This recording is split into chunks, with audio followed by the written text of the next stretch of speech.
You know what day it is. It's Monday. Weeks of football have come and gone. Week 4 of college football took place this past Saturday. Week 3 of the NFL started Thursday. And then a majority of everything took place yesterday, which was Sunday, September 26, 2021. Can't believe we're 3 weeks into the NFL and 4 weeks into college football. It just seems like everything started. But you know why I'm here. Let me make a formal introduction. Good morning, good afternoon, good evening, wherever you're going to watch this or listen to it. Welcome back to yet another episode of the Daily Blitz's own podcast, Monday Evening Quarterback. I am the creator, the founder of a football network called The Daily Blitz, where we specialize in everything football 24/7, 365 from the off season to in season, which we're in right now. And there's so much to get into. Like I said at the beginning of the show, week 4 of college football did take place. Starting to kind of learn some things about some teams. Week 3 of the NFL, there was a lot that really caught my eyes. And we're gonna give a game ball to who stood out to me in college football. I'm gonna give a game ball to who stood out to me in the NFL. I'm gonna take questions. I have a few of them, and I will give a little preview of what I think happens tonight with Monday Night Football. Then I'll end the show by plugging how you can listen to me on the radio. This is not the only radio show I do.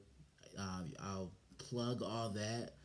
I'll plug the website, how you can keep up with me on social media, and how you can contact me. As always, please don't hesitate to keep sending me your questions. I would love to give you a shout out on the air.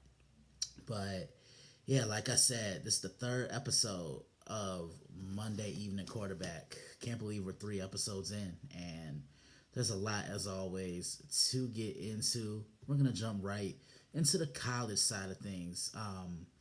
First big game of the day was the number 12 ranked Notre Dame Fighting Irish against the number 18th ranked Wisconsin Badgers. This was a matchup that was supposed to take place last year in Green Bay. I know they signed both schools, signed a little deal where they would play one game one place and they would play another game the other place. I know last year, as I said, was supposed to be in Green Bay, but couldn't get the job done because of COVID, couldn't get the game going, which is very understandable because we still are in the midst of a global pandemic, and my thoughts are with anybody who have been affected by the COVID-19 pandemic, hoping they can figure out how to put an end to this very soon.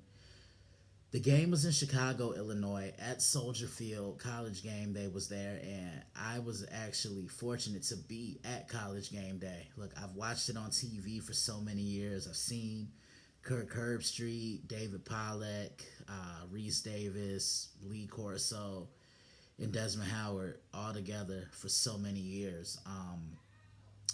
To really be there and experience it was the experience of a lifetime. I went with my little sister, Tanisha. She's been to one of these. She went to school at the University of South Carolina, and she was always telling me about the experience that she had when she went. I don't remember who they were playing. I just remember College Game Day being there in 2014. And we decided to go and make the trip up there to Chicago.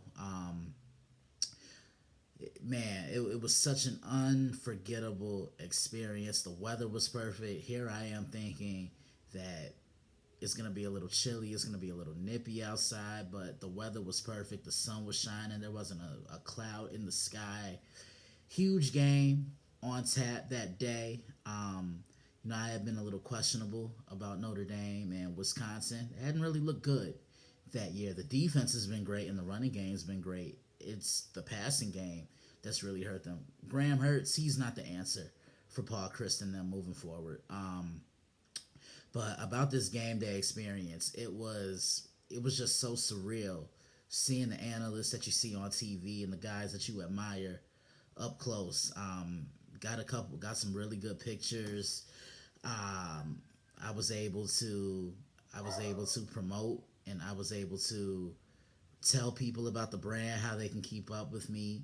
And what made it even more special was I got to preview the game on my website. This was already on my schedule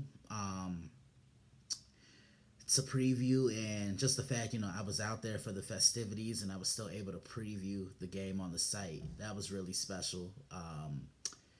Now, about the game, I was really curious to see how both teams were going to come out. This was Jack Cohn's first time facing the Wisconsin Badgers. He was the Wisconsin Badgers starting quarterback for a few years, and he transferred to South Bend to play for Brian Kelly and the Notre Dame Fighting Irish. Both fan bases were in amazing representation. Saw so many Notre Dame fans, saw so many Wisconsin fans. I was in the middle of the crowd, seeing all the signs for College Game Day. Like I said, it was just an unbelievable experience. I think what really caught my eye, or what really made it so surreal, was being able to record an episode of my IGTV series Out There. What's on Tap? If you follow me on Instagram, I film it every Saturday and I film it every Sunday before all the NFL action, but I'll talk about that a little bit more later and how you can keep up with that. But the game overall, I thought it was going to be a defensive game. Both teams were hard hitting. Both teams were physical at the points of attack, and Wisconsin has one of the best run defenses, if not the best run defense in the country. And it's been a struggle for Notre Dame to really get the running game going. Haven't really been able to establish Kyren Williams, and the only way either team was going to win this football game was through the air. I know Cohn is more capable of making those throws down the field, but it came down to could Graham Mertz do it, and he couldn't. I think he was picked off 4 times in this game. This game was close at halftime. Wisconsin did take the lead going into the third quarter, and then Notre Dame just turned things up in the fourth quarter.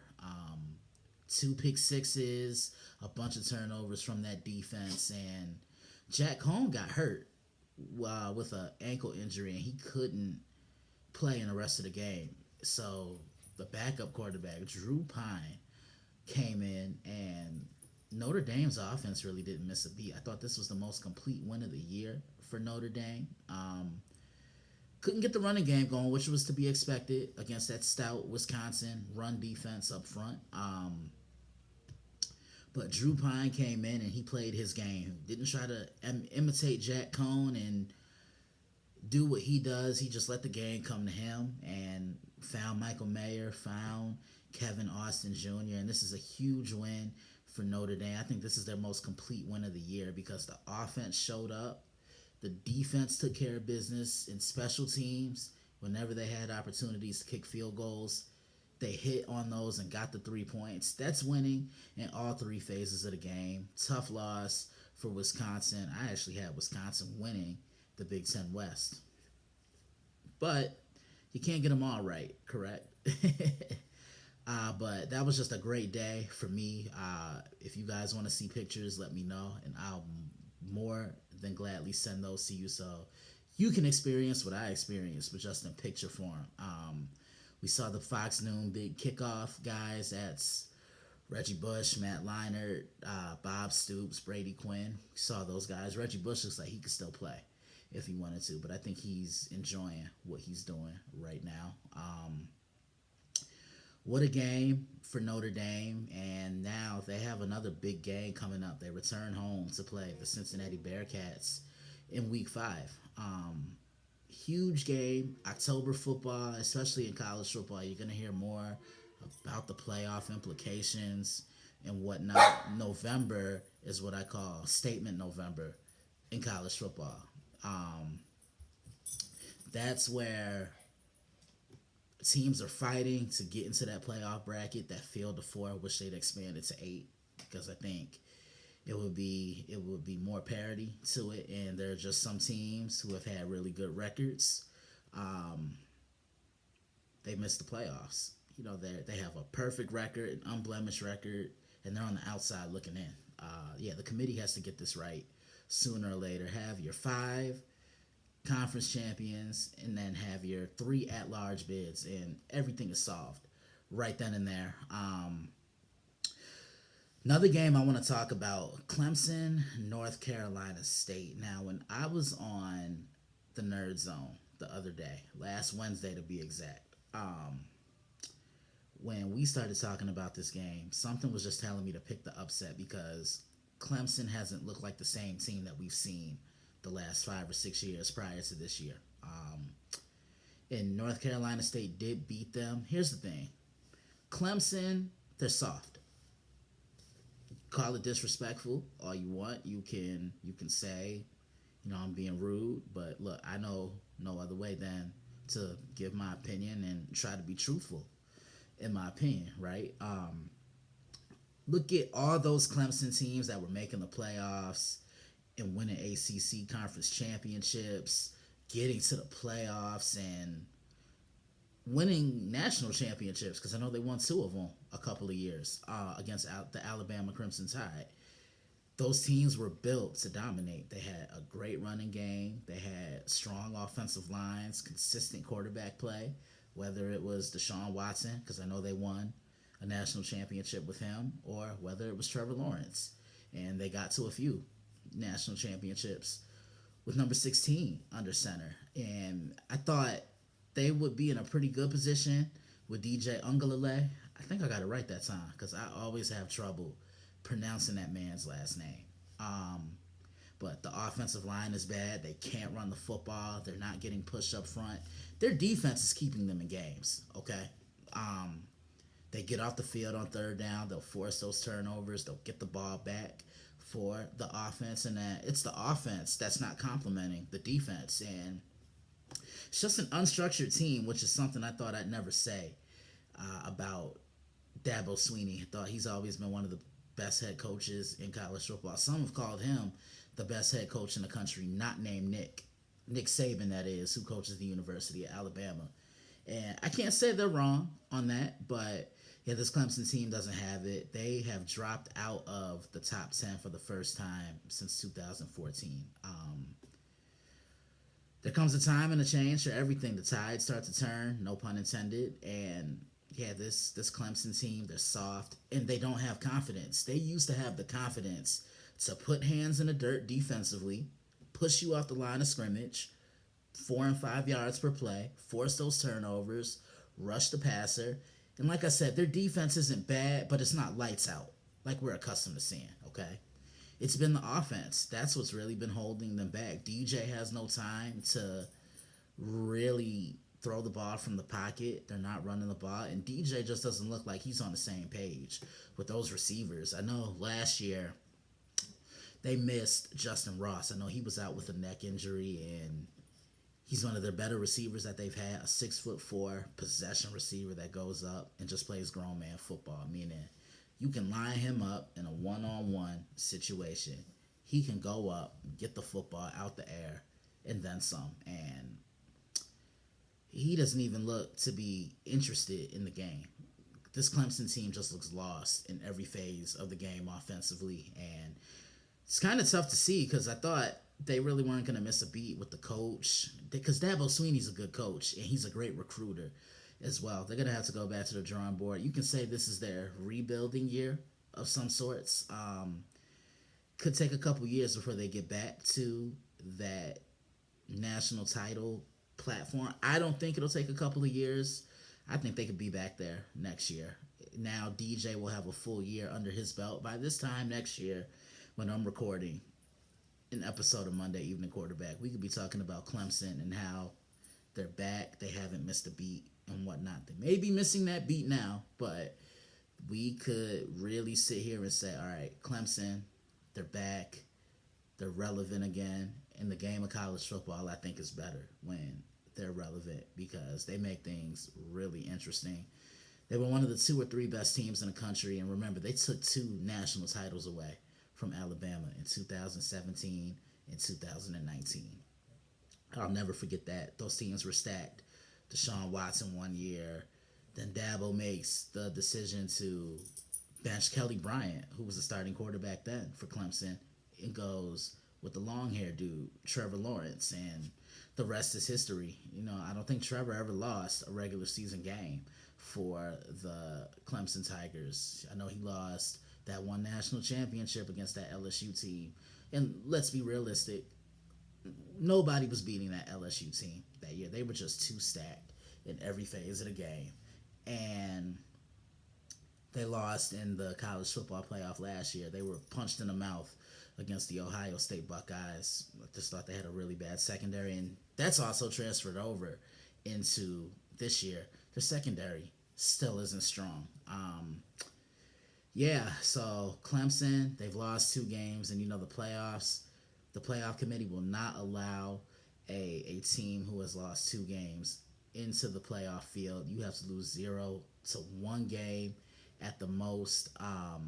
And Clemson is 2-2. They lost that opening game to the Georgia Bulldogs. Let 2 teams that they should have blown out, and they would have blown out in years past, let 2 teams hang around, Georgia Tech, and then they lost this week to the North Carolina State Wolfpack. That's a huge win for Dave Doeren and that entire Wolfpack football program. Wins like that can really give you confidence moving forward. Another game I want to talk about, which was the other big game of the day outside of Notre Dame and Wisconsin. The Texas A&M Aggies, the Arkansas Razorbacks. This game was played at AT&T Stadium where the Dallas Cowboys play, aka Jerry World. And since these 2 teams have started playing back in 2012, the Texas A&M Aggies have dominated this series. I know they have a new quarterback starting right now, Zach Calzada. Haynes King is hurt with an ankle injury. He got hurt, I think, the first or second game of the year. I really like this A&M team, and this is why they brought Jimbo Fisher to College Station, was to get that program up into national relevance, because they had really mediocre years under Kevin Sumlin, who's not a bad coach himself, but he just wasn't the guy for the job, right? Jimbo led them to the best year that they've had in quite some time last year. I thought they were good enough to be a playoff team, but they did make a New Year's Six Bowl. They beat the North Carolina Tar Heels in the Orange Bowl this past January in 2021. But let's look at this game. I'm looking at Texas A&M, and coming in, I was really stoked to watch their secondary, because I think they have the best secondary, not just in the SEC, but possibly the country, the entire nation in college football. And I said in my preview coming into that game, it's going to be tough for KJ Jefferson, who I'm going to get into a little bit more, for KJ Jefferson and that Razorbacks offense to really get the passing game going. And the Razorbacks have really established their identity as a run team, but can throw it when the opportunity presents itself. And KJ Jefferson, he really tore apart that Aggies secondary. They could get no pass rush on him unless they blitzed. I know he got hurt in the third quarter, but it was great to see him come back. And as I'm watching him, it's almost like I'm watching a young Cam Newton all over again. Not maybe as big as Cam, but the way he moved and the way he threw the ball, kind of like a more accurate version of Cam Newton. And KJ even said he pins his game after Cam. And yeah, Arkansas, they just literally punched Texas A&M in the mouth, and give a lot of credit to them for sticking to the game plan, because they were physical. They were able to make Calzada move. They were able to get home with rushing 4. Don't always have to blitz to try and get pressure on the quarterback, right? They took away Jalen Wademeyer, who is probably one of the Aggies' best offensive players. I'm talking the star tight end for the Texas A&M Aggies, and they did a pretty good job of containing Isaiah Spiller, who's one of the best running backs in the country, because once they feed him the ball, they continue to feed him the ball, and they'll continue to pound the rock until you can stop it. As a defense, this is a huge win for Arkansas. They finally won the Southwest Trophy. And give a lot of credit to Sam Pittman because he kept his team focused. He didn't let them get ahead of schedule because what do I always say? Teams will sometimes overlook who's in front of them because of the opponent that follows the week before, the week after. Excuse me, getting my words stumbled. Sorry about that. But Sam kept them focused. They were the more disciplined football team, and they do have a huge game this weekend in Athens. They're taking on, I think, the second best team in college football, which is the Georgia Bulldogs, and I think the second best team in the SEC. Almost got my conferences confused. No College Game Day will be there in Athens for that one. That's going to be a physical, hard-hitting football game. I am previewing that game on the side. I can't wait to get my hands on that. Just as I am previewing Notre Dame and Cincinnati. That game takes place in South Bend this Saturday on NBC. Arkansas, Georgia will take place early Saturday morning on ESPN. Can't wait to get my hands on those and really give you my thoughts and analysis and opinion and eventually who I have winning the game. Now, that's all I really have for college football. I know Michigan won again, and they got a little bit of a challenge from Rutgers, but look, Rutgers is Rutgers, and Michigan was able to put them away.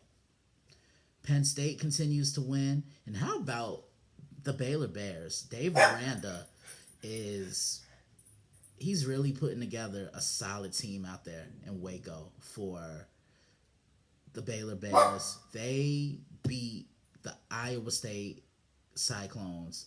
Haven't really been in a rhythm this year. Really made Brock Purdy look silly. Bottled up Breece Hall. It was a close game.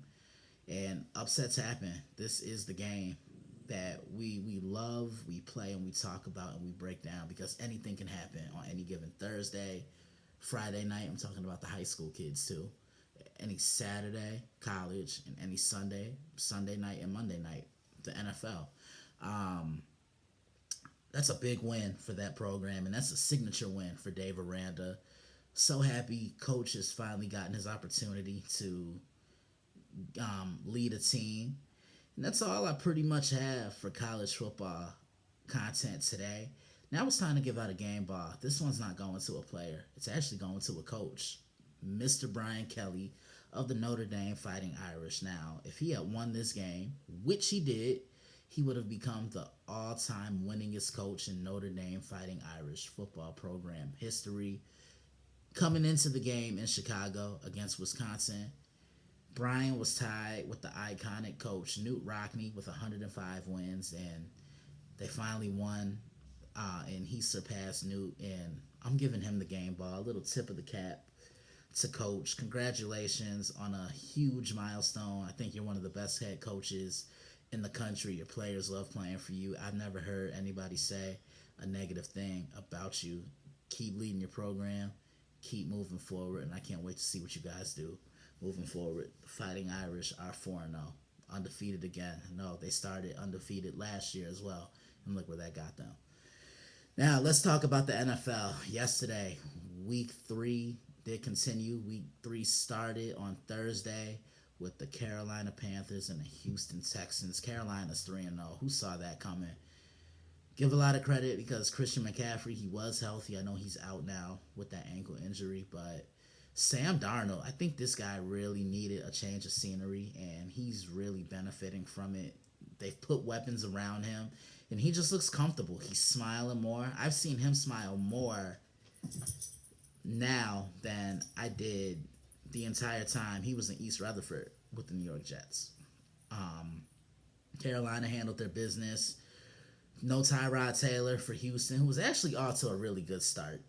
And it's tough that he's hurt. I really hope he can get back on the field. I really don't expect any more from the Houston Texans, but hopefully he can get on the field again. But there were a lot of things that really caught my eye Week 3. I want to start with the Los Angeles Rams. I think after 3 weeks, not only is this the best team in the NFC, I think this is the best team in football that I've seen so far.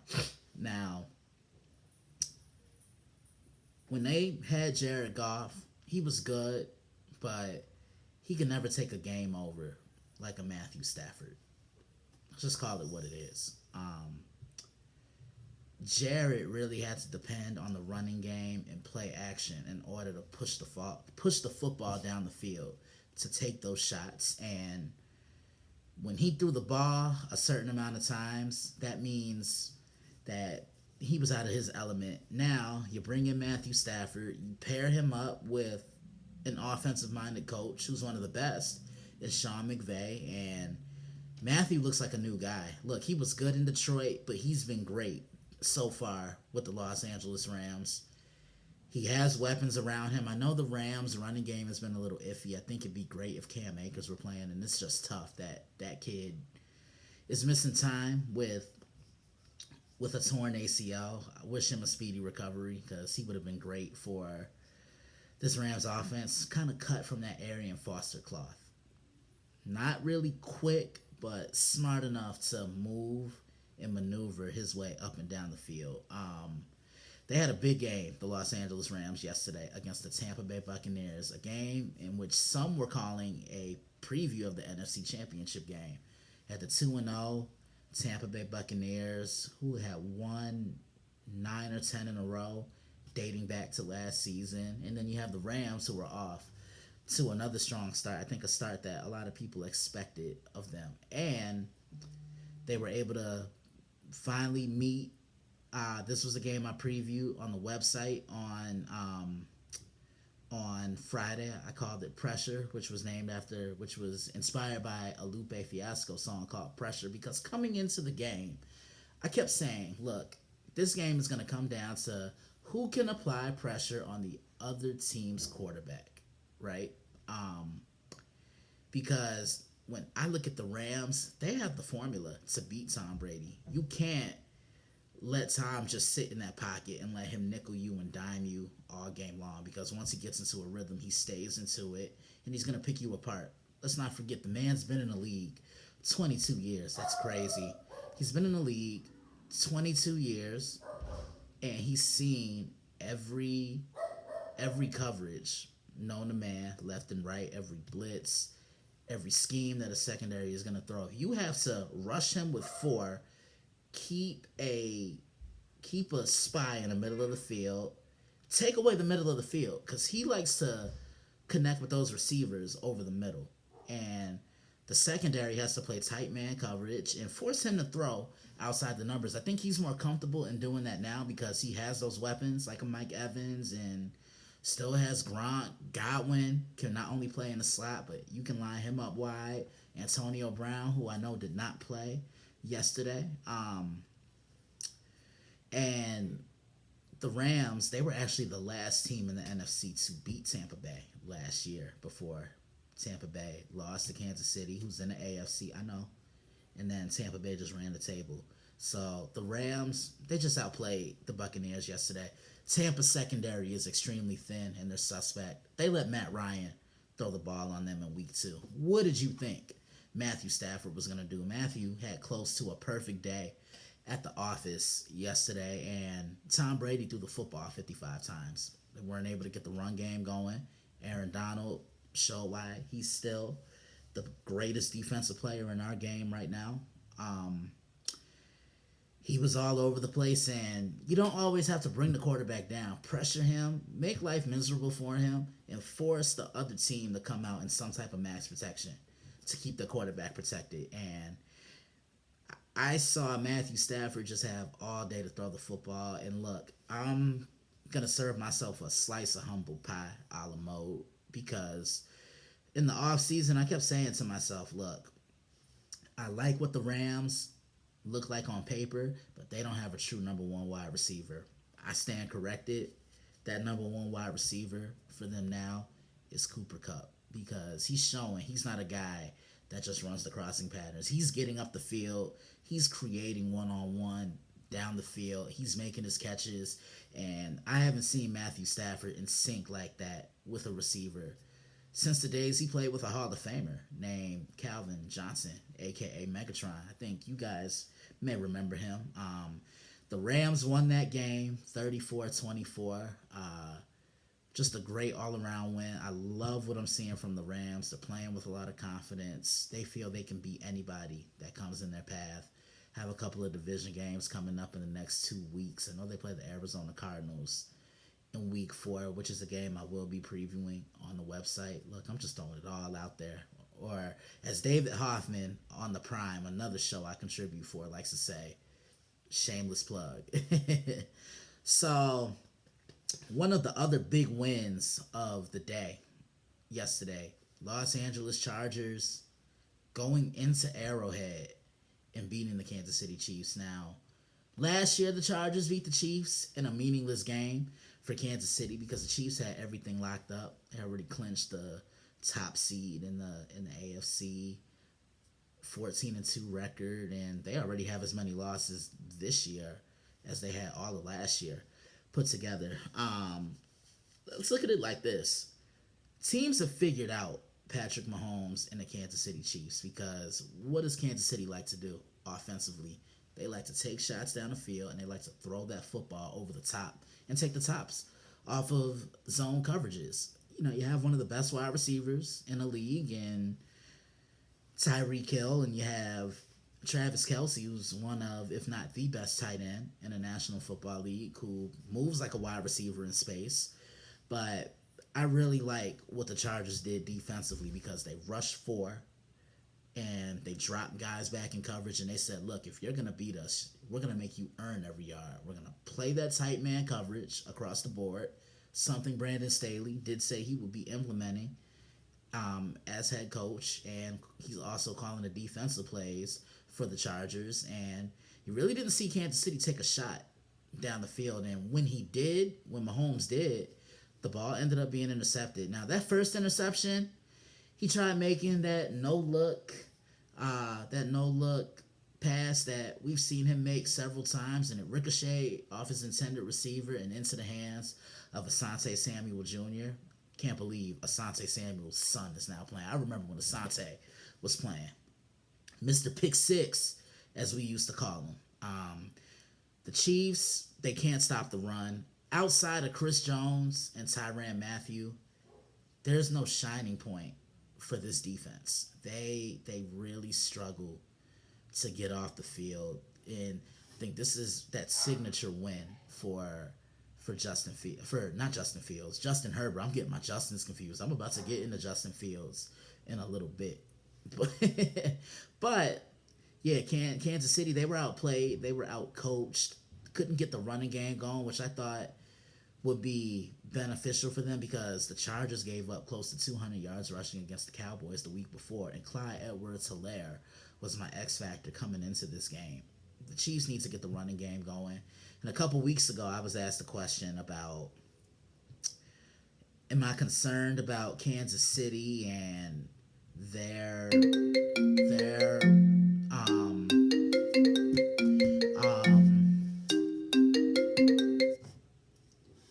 sorry about that. Was I concerned about Kansas City and their lack of weapons outside of Travis Kelce and Tyreek Hill? Yeah, because outside of those guys, who do you have? You really didn't have anybody, which is why they went out and signed who I said they needed to sign on Twitter the other day. They went out and they signed Josh Gordon. Problem solved, crisis averted. You now have your number 2 option to complement to both Tyreek Hill and Travis Kelce.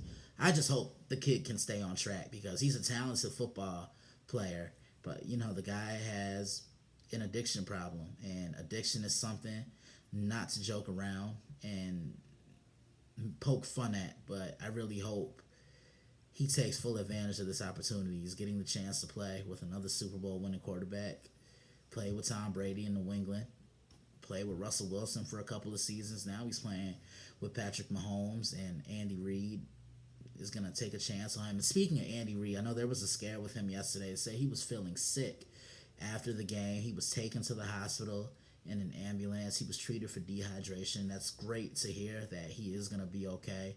Sending my best to Coach, one of the best in the business, Big Red, as we call him. But the Chiefs are 1-2. They gave up 29 to the Browns in week 1, 36 to Baltimore in week 2, and then they gave up 30 yesterday to the Los Angeles Chargers. There's definitely a cause for concern on the defensive side. I think their offense is going to be just fine. Since I got both my Justins mixed up, let's talk about the Bears. First start for Justin Fields. I know this quarterback situation has really been a lingering conversation ever since Justin was drafted by the Bears in April with the 11th pick in the 2021 NFL draft. Andy Dalton is hurt. I know Matt Nagy has reiterated that when Andy Dalton comes back, he is the team's starting quarterback. It's a mess out there. I don't want to say too much about what I thought about the performance because I actually did get a question about that when we go to the mailbox. But the Bears, they did not look good yesterday. Defensively, they gave up over 200 yards rushing. They recorded 5 sacks in their defense. A lot of pressure was on them, and a lot of pressure is going to be on them until that offense can complement the defense. It's almost like what I was talking about with Clemson when I was discussing college football. That was a long day. I don't think the Bears even scored. I think they won. They lost this game by a score of 26-6. Nick Chubb, Kareem Hunt, both just run angry, as my dad said yesterday. Now, speaking of the Browns, I want to stay in that division, the AFC North. The Pittsburgh Steelers. Yeah. Seems like I've been talking about them since I started making episodes of Monday Evening Quarterback because I was impressed with them in week 1. Didn't like what I saw from them in week 2, and I really didn't like what I saw from them in week 3. Look, I'm just going to come out and say it. The Steelers are soft. A few years back, the Pittsburgh Steelers got away from their identity. So tell me, when you watch this video and you get to this segment of the episode, what's the one thing that all Pittsburgh Steelers teams back in the day have always had in common? A running game. They've always been able to consistently run the football, whether it was with Jerome Bettis, Willie Parker. Yeah, I took it back. Even Le'Veon Bell before he went into his own planet. Thought it could happen with James Conner, but he just wasn't the guy. It's not his fault. It's not his fault because, as I've said, the Steelers aren't built to run block. So, kind of feel bad for Najee Harris because they're not really establishing him, and they're not letting him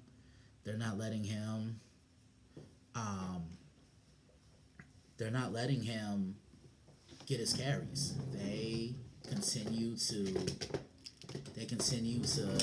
throw the football a certain amount of times. They Ben threw the football 58 times yesterday, and I'm gonna get into Ben a little bit more after this. But yeah, that's just not a fair number for your older quarterback to throw the football 58 times. I remember he threw the ball about 67 times in that playoff loss a couple months ago to the Cleveland Browns in January. But yeah, they can't establish Najee. The offensive line is doing a bad job of protecting Ben, and Roethlisberger looks old. To be honest with you, I'm kind of getting Peyton Manning final season and Drew Brees final season vibes with Ben because I don't think Ben can throw the football any further than 15 yards down the field. And you lose arm strength over the years, but this isn't the Steelers. The Steelers think their identity is throwing the ball, but it's not. They got to get back to trying to run the football somehow, some way. Even if they use jumbo protection up front with an additional fullback or a tight end to try and get some push up front to do something, because this just isn't cutting it. They're not going to win football games with Ben throwing the ball more than 35 times a game. The defense looks soft. They couldn't stop Jamar Chase. Yeah, it's a mess right now in Pittsburgh, and it doesn't get any easier for them because they go to Green Bay next week to play Aaron Rodgers and the Green Bay Packers, which is always a tough place to go and play at Lambeau Field. And I'm going to talk about the Packers. That was a great game. That may have been the best game I've seen all day yesterday. Green Bay Packers, San Francisco 49ers. First time San Fran was playing in front of home fans since the 2019 NFC Championship game against those Packers. And Green Bay just came out firing, and give Aaron Rodgers a lot of credit because San Fran's secondary has not been good. And he attacked that, was spreading the ball around, found Devontae, of course. Aaron Jones was getting his touches. Marquez Valdez-Scantling and Alan Lazard were also getting their touches as well. San Fran fought hard, and they did take the lead late in the game, but you cannot give that man too much time, and that's exactly what they did. And the 49ers screwed up defensively because they played soft coverage. Playing off those guys to give them space and try to attack the ball on the angle, it's not going to work in that situation. You got to jam them at the line of scrimmage, and you have to make them run a different route to try and free themselves to get the football. And Rodgers just found Devontae Adams. They make it look like pitch and catch. I still think they're the best quarterback receiver tandem in the league. Aaron Rodgers got them in field goal position. Mason Crosby, he called game, kicked the field goal. That's a big win for the Green Bay Packers. They won that game by a score of 30-28. I know my buddy Jason Tyree is really feeling it. He's a diehard San Francisco 49ers fan. And speaking of field goals, please tell me you guys saw what Justin Tucker did for the Baltimore Ravens. Some questionable calling with the refs and whatnot, but Justin Tucker is one of the greatest kickers ever to play. And I joked around on social media and said, protect that guy at all costs. And he kicked a 66-yard field goal. Here's the thing. I knew it was good when I saw his offensive lineman do this. The minute he did that, and then when I saw it bounce off the crossbar and then it went over, he called game. Man, that man has a foot of steel. Wow. Justin Tucker called game. Unbelievable. That's all I have for the NFL today. What's coming up on the site this week as far as NFL previews? NFC game of the week, Los Angeles Rams. They will be hosting the Arizona Cardinals in another battle of undefeated teams. Arizona Cardinals are 3-0. They're playing good ball. Looked a little shaky yesterday against Trevor Lawrence and the Jacksonville Jaguars, but they were able to escape with a win. AFC game of the week, Baltimore Ravens, Denver Broncos. You know, anytime I think of those two teams playing, I think of that epic playoff game during the 2012-2013 season. The Mile High Miracle when Joe Flacco just threw the ball for his life to Jacoby Jones, who was down there, to make that catch, and Baltimore winning that game 38-35 in double overtime at that. Had a few Hall of Famers playing that game. Peyton Manning, who just went into the Hall of Fame in August of this year. Ed Reed, who went in August of 2019, and then Ray Lewis, who went in 2018. That was a great game. So that's the one thing that always comes to my mind whenever those two teams play. Or a couple of months later that year in 2013, the opening season game, the kickoff game, was the Ravens and the Broncos, and Peyton Manning threw 7 touchdown passes of that epic 2013 year, which to some is still the best season ever from a quarterback from a statistical standpoint. And he was on a tear that year. So those are the two things I always think about whenever those two teams play. Intriguing game. Think everybody knew I was going to get my hands on this one. Tampa Bay Buccaneers going to New England to play the New England Patriots. Think you may have heard this is some type of homecoming. This is the first time Tom Brady will be playing the New England Patriots as a visitor. Spent 20 of the first He spent his first 20 seasons in his iconic 22-year career with the New England Patriots, making them relevant, winning 6 Super Bowl titles, 6th round pick from the University of Michigan, the 199th overall pick. You get so used to saying Tom and Bill, so this week it's going to be weird to say Tom versus Bill. And I know both guys are going to be angry coming into this game because they both lost. How ironic. I can't wait for that one, for that atmosphere. I can't wait to see the reception he's going to get, and can he keep his emotions in check? I think that's the $1,000,000 question there. New England, they're not looking all that great right now. Mac Jones looked like a rookie yesterday. Give the Saints a lot of credit because they clamped down. They put pressure on him, and they forced 3 interceptions.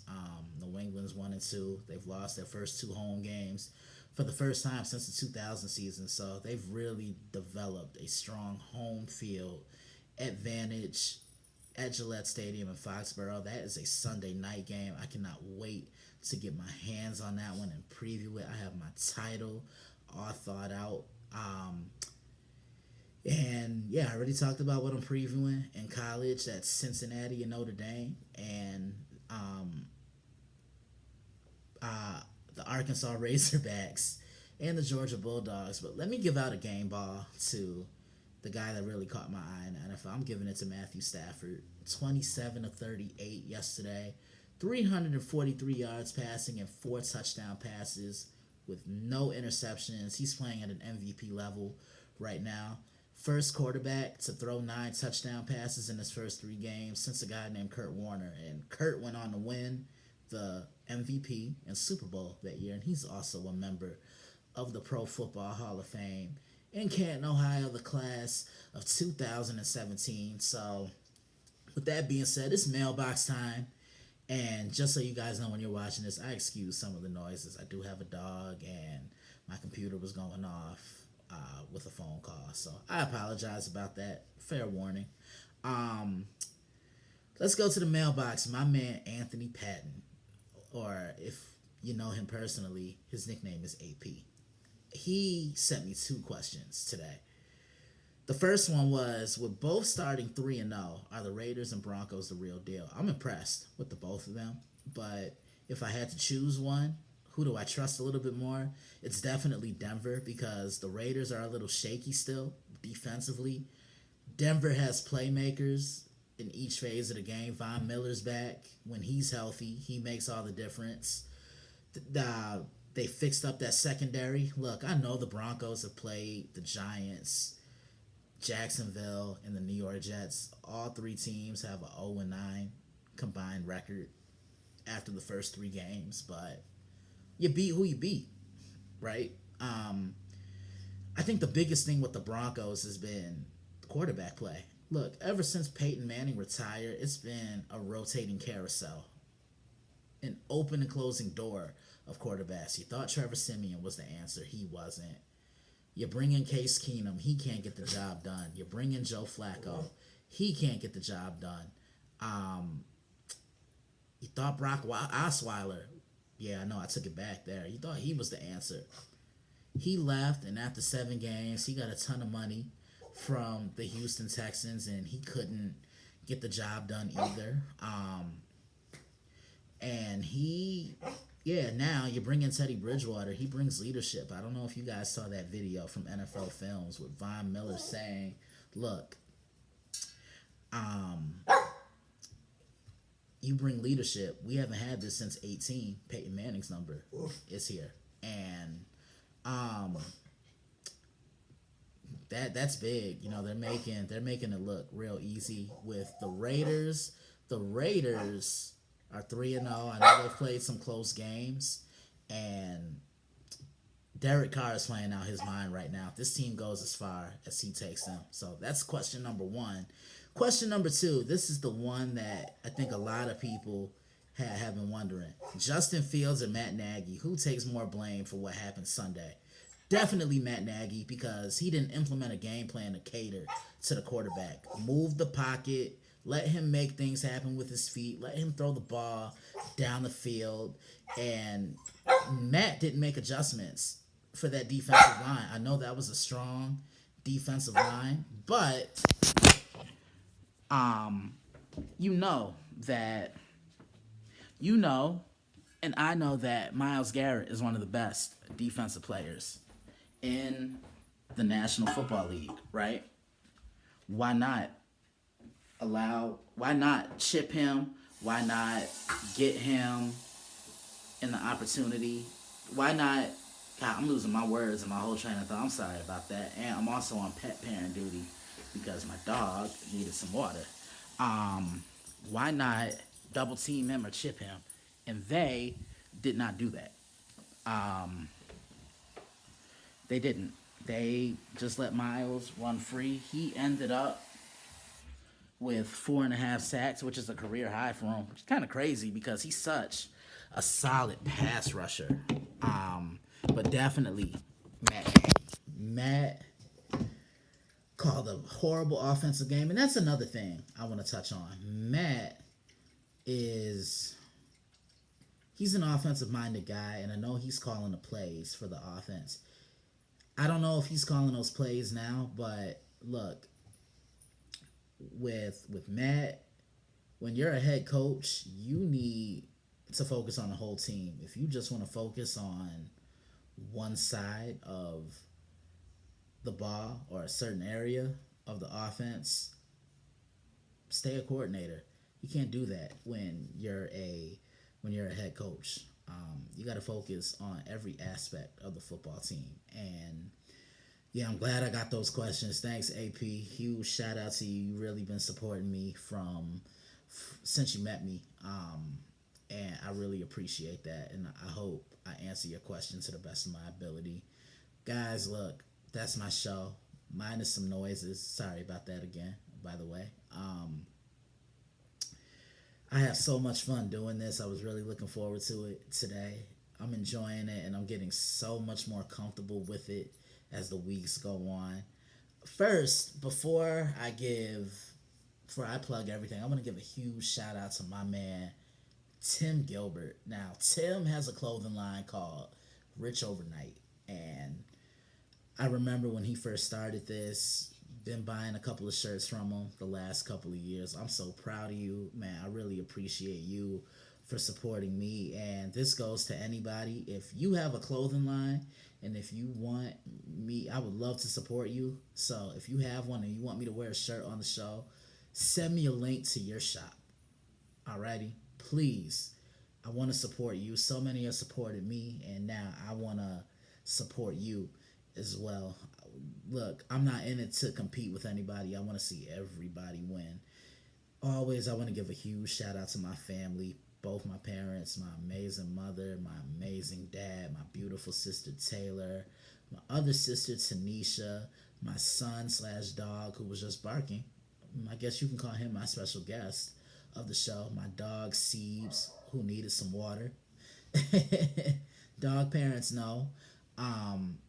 Shout out to some of my closest friends: Robert Butler, Jason Tyree, Kamel Fryer, Candace Carter, my guy Rob Carter, Mike Griffin, Alex Bennett, AB, my other guy Alex, Rob's cousin, but we call him Esquire because he looks like the movie character from the popular 2006 film ATL. Want to give a huge shout out to my man Corey Harris. He's been supporting me, and he's actually getting into football a little bit more, y'all. He's a big basketball fan, but now he's starting to get into the NFL a little bit more, and that makes me so proud. Alrighty, you're probably wondering, how can you keep up with me? Follow me on Twitter at DailyBlitz_61. Like the Facebook fan page, facebook.com/The Daily Blitz. Log on to the website, which is thedailyblitz.blog, and follow us on Instagram, which is at thedailyblitz_61.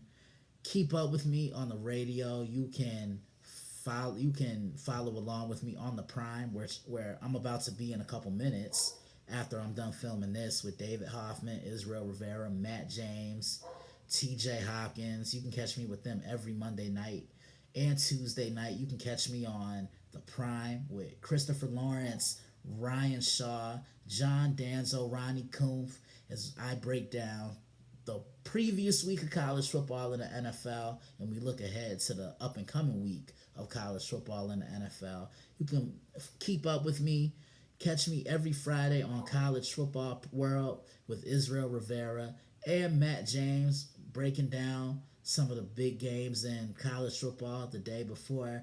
You can catch me on the Sports Cubicle with Devin Tingle, Paul Shivari, Michael Angelo Mercado, who just got married. Congratulations. Couldn't be happier for you and your bride, Nicole. So happy for you guys.